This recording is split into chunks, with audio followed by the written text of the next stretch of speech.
Hi, I'm Hannah, Team Manager with the Orange Arrow Players Association, a nonprofit organization whose mission is to coach student athletes to aim for success off the field.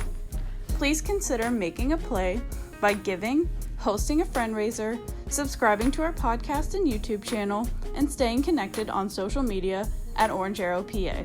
Visit orangearrow.org for more information. Thank you for listening. Take aim. Welcome to Inside the Play Call with Orange Arrow, and I'm your host, Shawn Robinson. And today we have a very, very, very special guest. Some call him Andrew, some call him Andy, but I promise if you call him, he will respond. My guy, Andrew Stockey. Welcome to the pod. How are you? I'm doing great, Shawn. It's so good to see you. I get 3 varies. Wow, I must be important. Yeah, totally. Most guests only get like 2.5. Like almost like 2 impossible, like playing spades, but we got 3 books there. So that means I'm old now. That's what you're saying. I'm an old person now. I'm showing respect. Showing respect. Also, so actually pretty cool. Somewhat of a role reversal. So growing up, as a young lad at Pitt, being a student athlete, you used to interview me, you supported over the years. This is the first time I actually get a chance to be on the other side of the mic. Well, here's the difference. You had things you were doing, you were accomplishing. I've got nothing to share. It's going to be a really boring interview. No, I'm kidding. That's hilarious. All right, so let's get into it. So let's warm up a little bit. Got a couple softball questions for you.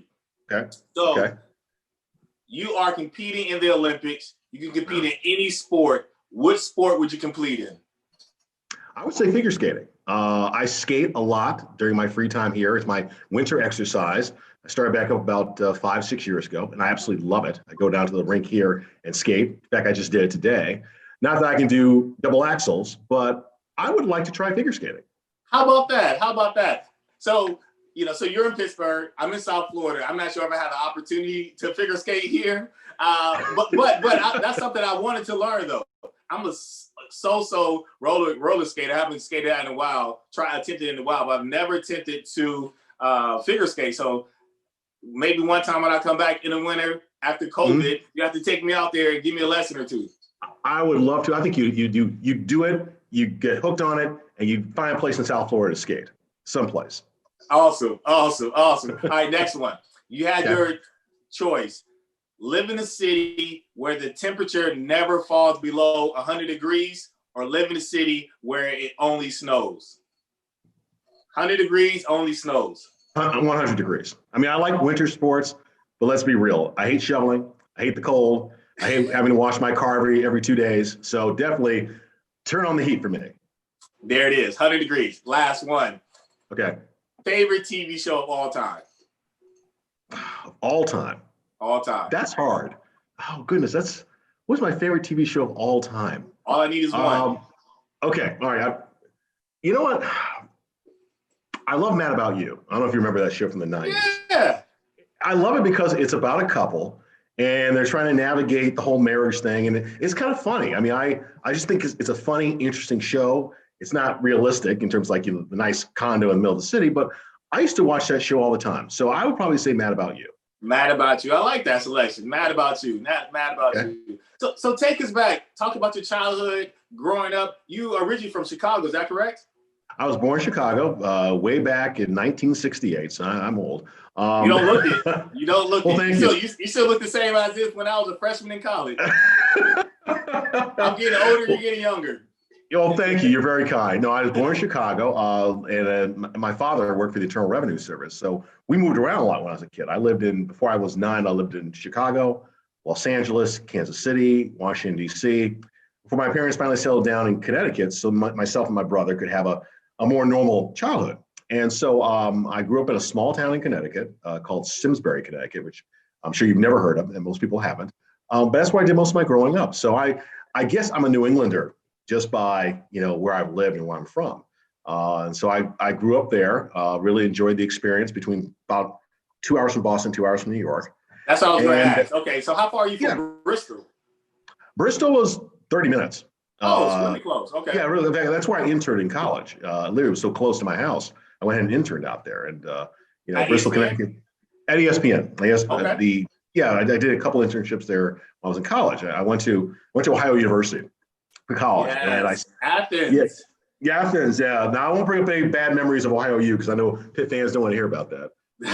Well, when I played, we got the W, but yeah, they did break our heart. But I was actually recruited by Ohio U coming out of high school. I was almost a Wildcat. Oh my goodness. I'll tell you, the program has been through a lot of tough times. And I think when they were recruiting you, it was some difficult times and they really needed your help. And we wish you'd gone down there. But they got a whole lot better and they beat Pitt one year when Pitt went down to play them. So that was a big moment for me. But anyway. I'm actually staying there at Ohio U. So somebody that we know who's like a brother to me. So Tory Cox, former teammate. His son just accepted a scholarship to play at Ohio U. Did he? Yeah, so That's fantastic. He's playing corner in high school. I'm not sure if he's playing corner or safety at Ohio U, but we got to make that connection because we need to make sure we have that support system around him. He's going to have a great time. Frank Solich, as the head coach, has done a really wonderful job. It's like it's a great place to go to college because it feels like a small New England school. You have like 18,000 kids, and there are a lot of Pittsburgh kids that go to Ohio U. I'm not really sure why. I didn't know that. Okay. Yeah, there are a lot of Pittsburgh kids. And a lot of people I meet who go to Ohio U found out I went to school there and reached out to me once they graduate or they're nearing graduation. But anyway, so I went to school there to study. Yeah, it's fine. I want to study the business side of television. Marketing, sales, programming. That's kind of what I wanted to do. I didn't plan on being on television at all. That was never my goal. And it's funny. While I was in school, there's no like sales clubs or marketing clubs or things like that. So we had a campus TV station, campus radio station. So I learned a little bit about television and radio and how to do it. And as I continued doing it, I enjoyed it, but I just, I don't think I have the anchor hair, the anchor look. I didn't think it was going to be something I would do with my career. So I had my first, after I graduated, I worked at ESPN briefly on Sports Center waiting for a job to open in the sales division. Nothing opened up. And then I went back to Chicago. Worked with something called Sports Channel at the time. We carried the Bulls games, the White Sox games. That was the best part about that job was the fact that I had floor seats for the Bulls during Jordan's first title run. I was going to ask the time frame, like early Jordan. What time frame is this? 1990. This is like the first of the 6 championships. This is after the Pistons won in '89, and the Bulls finally, I think it was '91, finally won the title. So it was kind of cool watching Michael Jordan up close. That was fun. That is really cool. I actually have a Jordan story I want to share with you. So I was a huge Jordan fan growing up.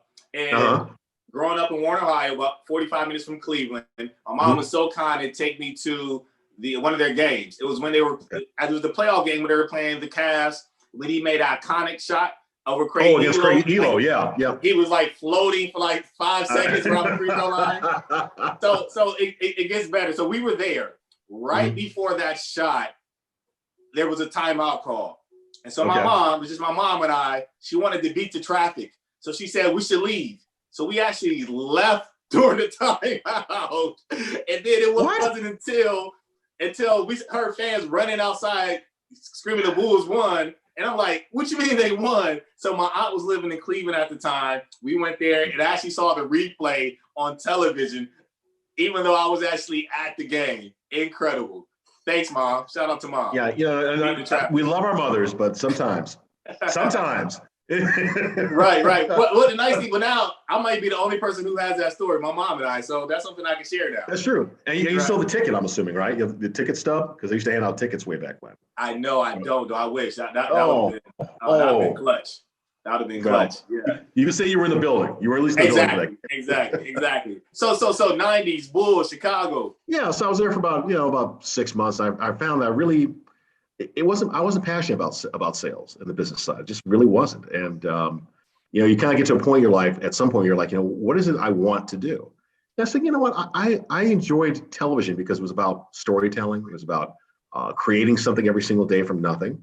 And I love sports, but I just thought the whole process of broadcast news was interesting. So I had some of my tapes from college. I did get a job offer before I got my first on-air job. I worked in DC for what was at that time Fox News. Now, Fox News in 1991 was not the Fox News we know today. It was a network trying to get its affiliates to start doing local news. There was no, political slant back then. It was literally like 10 of us in a room trying to get people to, stations to do news and things like that. So I did that for about 3 months. And then I got a job offer in Hartford, Connecticut, an on-air job. And this is so the fall of '91, yeah, or winter of '91. And so I got the job offer. It's a tape I'd sent out to other places, and somehow they got it. So here's a funny story. So I get up there, and I had a chance to talk to my news director on my first day. I said, "Thank you so much. This is really a big honor for me. I'm very excited to be working where I grew up. But why did you hire me? I mean, I'm by far I had the least experience. Probably was the youngest person. I think I was 22, maybe. I'm like, why me?" And she said two things.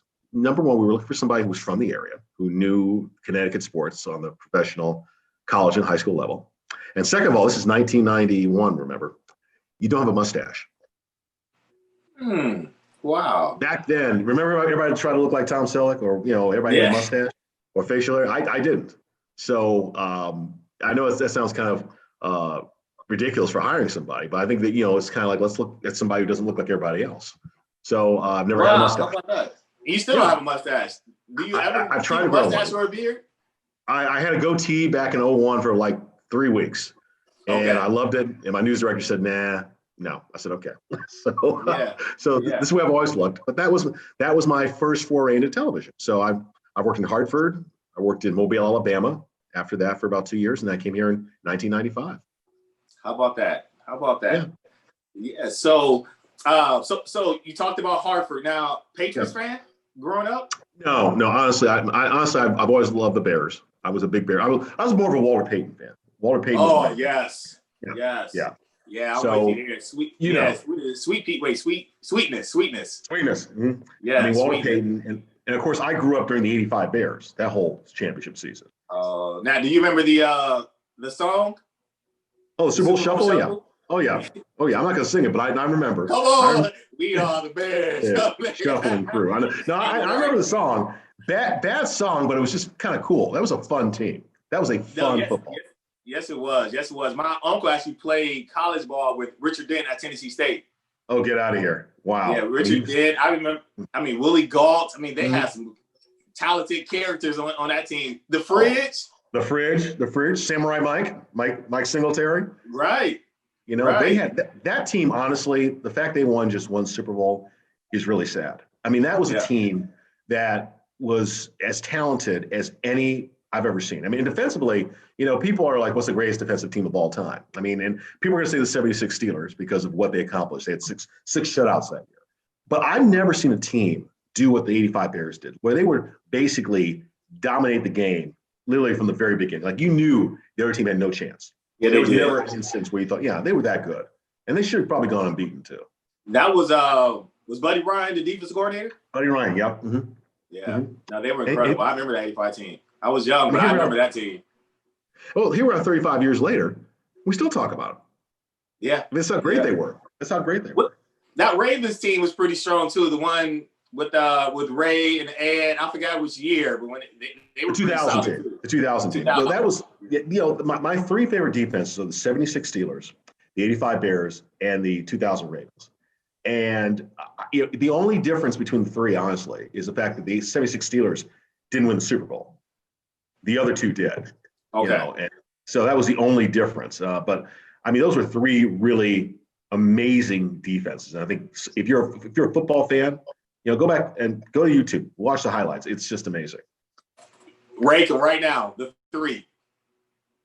Who are you taking? I'm gonna go '85 Bears 1, 76 Steelers 2, 2000 Ravens 3. Okay. All right. I mean, yeah. I mean, I'm sure people in Pittsburgh aren't gonna be happy with that, but that. I gotta be honest with you, the '85 Bears were that was an incredible team. I mean, I've never seen a team like that before or since. Yeah. And so Pittsburgh fans might not be too harsh because you did put them above the Ravens. So you got that there. And then also you got Ditka with the Pittsburgh tie. So maybe they'll give you a pass for that one. Yeah, I hope so. I mean, I think, it's funny when you're in this town, and the Steelers, believe me, I mean, great franchise, great organization, dominant team, 6 Super Bowls. I mean, think, for instance, the 2000 Ravens did something that the 76 Steelers didn't do. I mean, they basically outscored their offense for a month. Oh, yeah, that is right. That's incredible. Yeah. I mean, the 76 Steelers pitched 6 shutouts that year, but the 2000 Ravens basically, they played, I think it was like 4 games that month. They won 3 of them, and the offense didn't score a touchdown. Wow. So yeah. Yeah, that's impressive. Yeah. That's legendary stuff right there. So Pittsburgh in '95. Yeah, I came here. I knew about Pittsburgh. I think what everybody who's not from Pittsburgh back then knew about Pittsburgh. It's a town where it's a steel town, although the steel industry by then had pretty much, died for the most part. There was very little still of what was around in the 60s and 70s. I think also the football team, everybody knew about the Steelers. Right. The Penguins at that point had won 2 Stanley Cups. And so I came here thinking I'd be here for maybe a couple of years because I wanted to work in Chicago or Boston or New York. I wanted to be in those cities. We had 4 teams, big time. I knew I was good enough to take that step. And I said, that's what I want to do. And it's one of those things where the more time you spend in a place and the more you get to know a place, you learn things about it that are really interesting, that connect to you, that you really feel a bond with. I grew up in a small town. So in many ways, Pittsburgh was exactly where I grew up, and at the time, this city was going through a real beginning of a transformation. I mean, Three River Stadium was still up at this time. Okay, so by the time I got there, the Three River Stadium was imploded. They built the 2 new stadiums. There's development. There's a growth of communities and neighborhoods. Pittsburgh was changing, in a way that made a much more desirable city to live in if you're a young person. I mean, I was 27 when I got here, so what's going to keep a 27-year-old in Pittsburgh? New things. And so that's one of the reasons I stuck around. I also loved the job. I really loved what I was doing. And, I was doing weekends one year, and the next year all of a sudden I'm doing all the weekday shows. So I'm like, okay. Well, that's cool. You brought up Three Rivers. I'm actually part of the group that actually had the opportunity to play in all 3 stadiums. So Old Pitt Stadium, Three Rivers, right, and then Heinz Field for my last 2 years. So which ones you like the best? You know what? I would say playing Heinz Field, but for the atmosphere, I would say the Old Pitt Stadium. I mean, I was a young guy because I love it felt, it's hard to create that college feel for Pitt.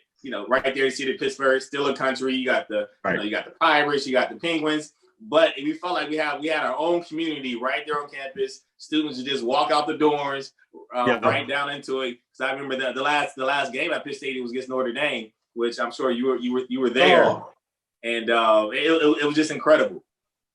It was, honestly, I understood why. I think I understood. I don't know about you. I understood why they moved, but there was something missing because that atmosphere, that stadium, that walk up the hill. Yeah. It was unique, and it was I know they didn't pack the place. I mean, I know that. I think you know that too. But that was never that's not what made it so special. People knew it was there, and people would go when they wanted to go, and they would support when they wanted to support. Yeah, that's true. And so what do you share with young people who are looking to get in your industry as far as things they should work on, things they should be, as it relates to building their craft? What advice do you have for young people that are looking to get into your industry? Well, I tell them, first of all, I know we're in a very unusual time, but in many ways, this is a great opportunity. This is a time when people are communicating, people are talking, people are doing journalism every single day, just in a very different way. I always say, look, the first thing you need to do is be able to write and write effectively. Your job is to take, as a television reporter, for instance, take a lot of information and condense it down to a minute 30, a minute 45, whatever. How do you take a story, find the most important elements,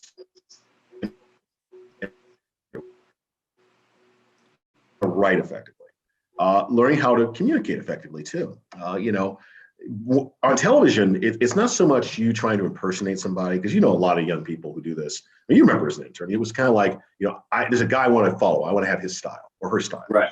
And it's like, you need to find out who you are and be who you are, because whoever you are on television is who you're going to be in public. What people will expect of you.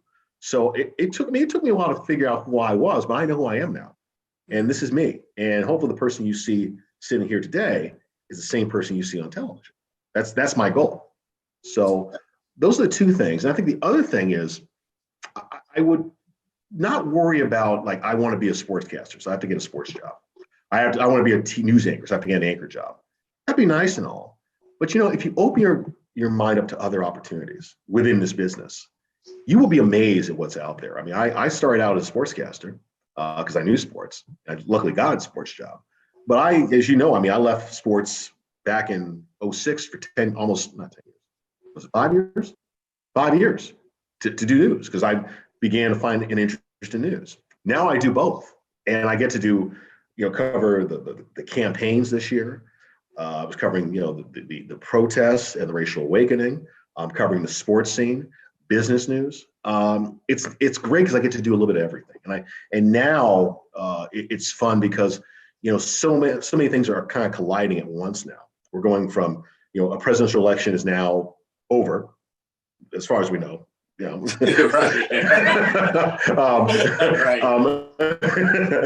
From my reporting, yeah. Also, we're going through a time of racial, I guess awakening is the word, but also racial awareness. I think there's a conversation going on.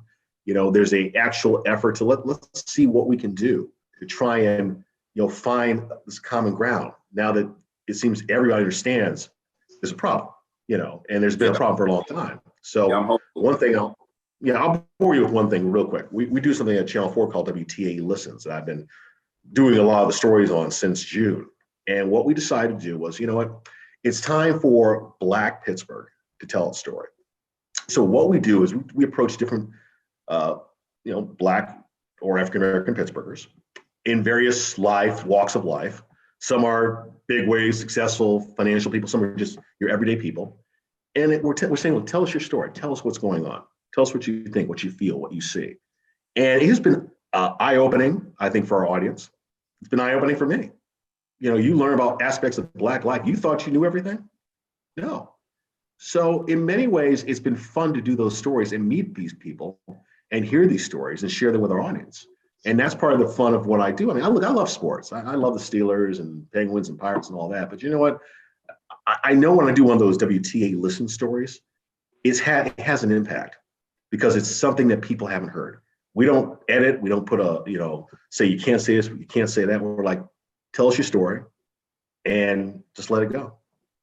I like it. I have seen that, so I applaud for the work you all been doing and leading that efforts. And I mean, it's really about building cross-cultural relationships and really starting to bring people together, find out we're actually more alike than we are different, and being intentional about doing so. So I heard you correctly. So improve writing skills, communication skills, and be open. Yeah. I mean, that's what. Look. Also, one last thing. Listen. I think you probably remember from the time you spent with me. Yes, you have questions, and you come into anything with a group of questions. But if you're listening to the person, there'll be an angle or something you didn't think about. It's like, well, wait a minute, let's talk about that. Because some of my best stories I've ever done have been from conversations where I went with basically 3 questions. And then you start talking, and then you're listening, and you're talking, you're listening, and all of a sudden it goes in a completely different direction. And that's what I think makes a really good journalist, being able to listen. That's great advice. And so how do you deal with, and what's the time frame you got comfortable where people started to recognize you and come up to you in the streets of Pittsburgh? Because I mean, people know who you are. So being on TV and people feel like they know you, like talk about like that side of things and that adjustment. Well, it's funny. When I first started, I mean, it was obvious I was young, and people were, those who recognize me are like, is this guy really old enough to be doing this? Because this is Pittsburgh. You have this history of great sports anchors and reporters, and, legendary voices, and all of a sudden there's me. In fact, I remember there was a poll the Pittsburgh Post-Gazette did of like sports media personalities. I think I was like second to the bottom. This was like 1995, 96. So I'm just like, great, okay, that's where I'm starting from. I think people come up to me, and it's not so much they recognize me, but they also say, I like what you do.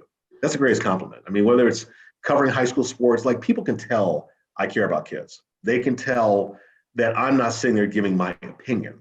I'm sharing information. And I think that's what really makes me happy when people say that. Yeah, people come to me. It's not like all the time where I'm stopped and, because this is Pittsburgh, because you're just part of their family. So they see you every day.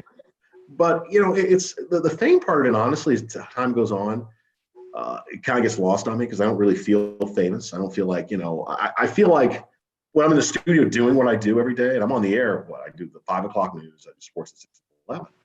I don't think about the number of people that are watching. I really don't. So when people actually come up to me and recognize me, I'm sometimes kind of surprised. Wow. How about that?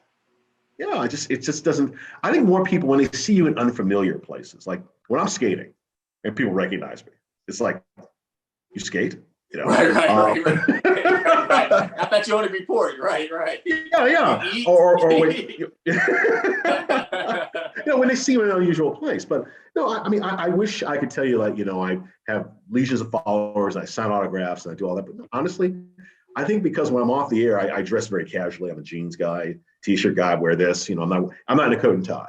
And I think when you're not in a coat and tie, people just don't, make that connection. I think it's part of it. Yeah, and so it looks like it's like a long sleeve polo you have on. It looks like something that you could wear to golf. So talk about golf and your love for golf. When did you pick up golf? That was pretty smooth. That was a nice transition. I started playing golf in Alabama. Down there at the time, this is the early 90s, they started building golf courses like they were going out of style. I mean, it was crazy. They just built golf courses. And as a sportscaster, you really needed to play golf because that's how you met people. I mean, in Alabama, and there's no pro sports there, so Alabama and Auburn might as well be professional sports. Right, might as well. Yeah, so all the alumni, all the coaches, they are out there on the golf course. And if you don't at least play the game, you're going to miss out on a whole lot. So that's how I got started. I got a little crazy about golf, like way crazy, probably like in the early 2000s, because I was playing all the time with my friends or my wife at the time. And I was out. I was playing 60 rounds a year. I was that serious. Wow. Yeah, I had the golf closet, the different shoes, the pants, the shirts. I mean, I was a golf maniac. How about that?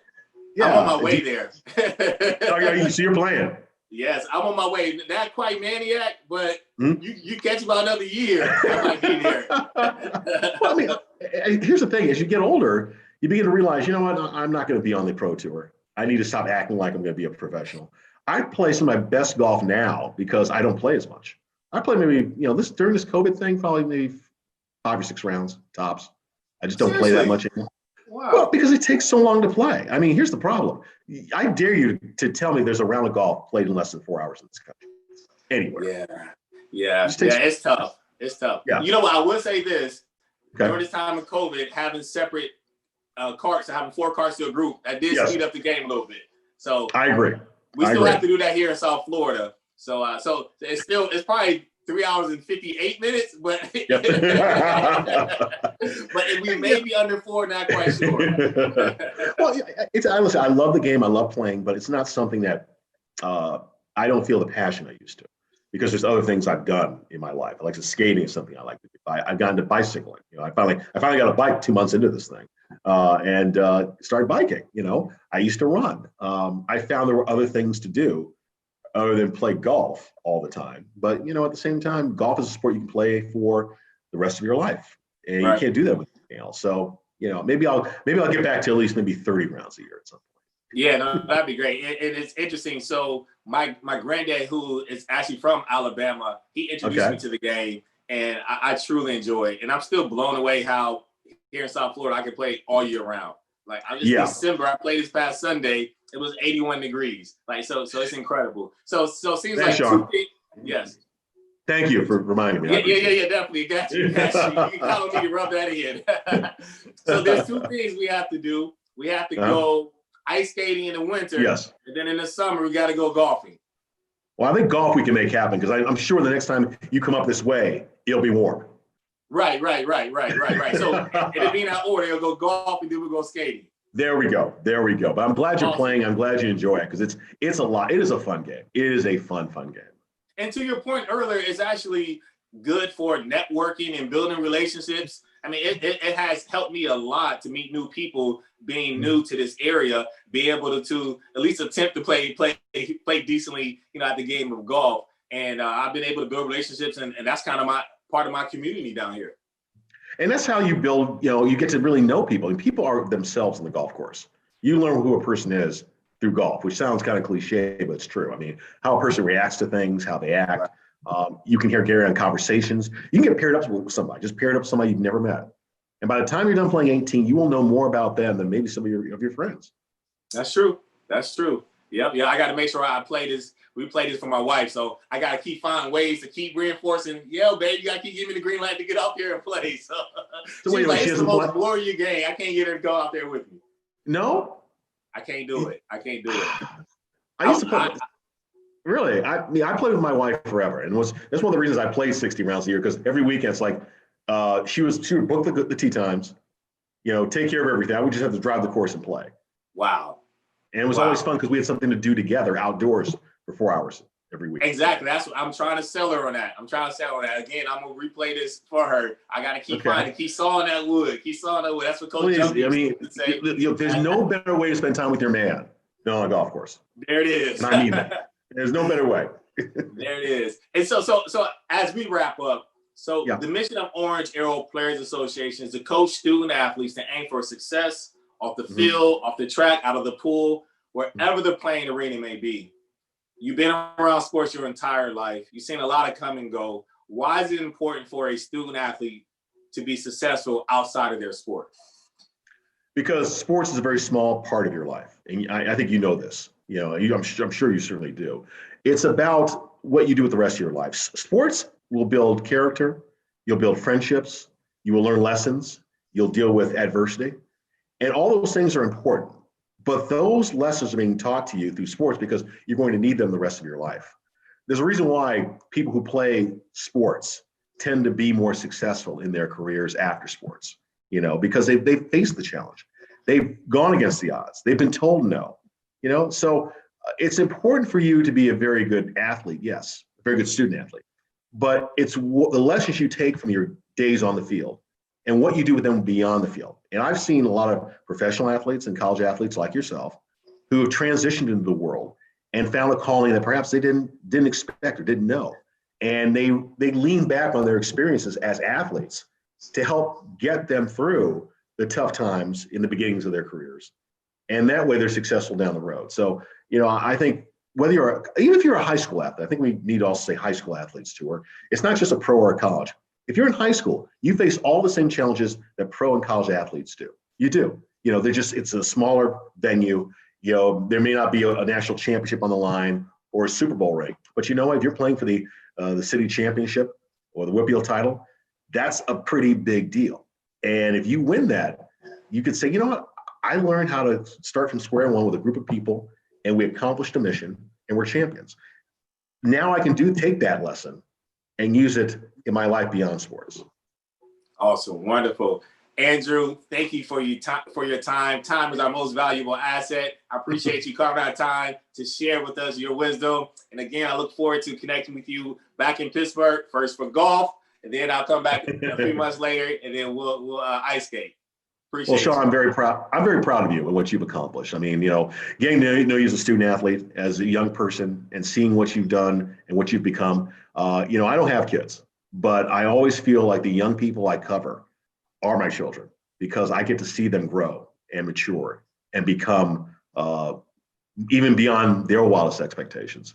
And there are a lot of young men you played with that, I remember covering who are now leaders in their communities, in their fields. It's really remarkable. And I just want to say congratulations to you. And believe me, if people watch you and follow your lessons, I think it's all they really need to know to be successful. My God, I appreciate you, man. I'll pay you for that kind word. That's a freebie. That's a freebie. There it is. Awesome. Thank you. Appreciate you, boss. Take care. You too, Shawn.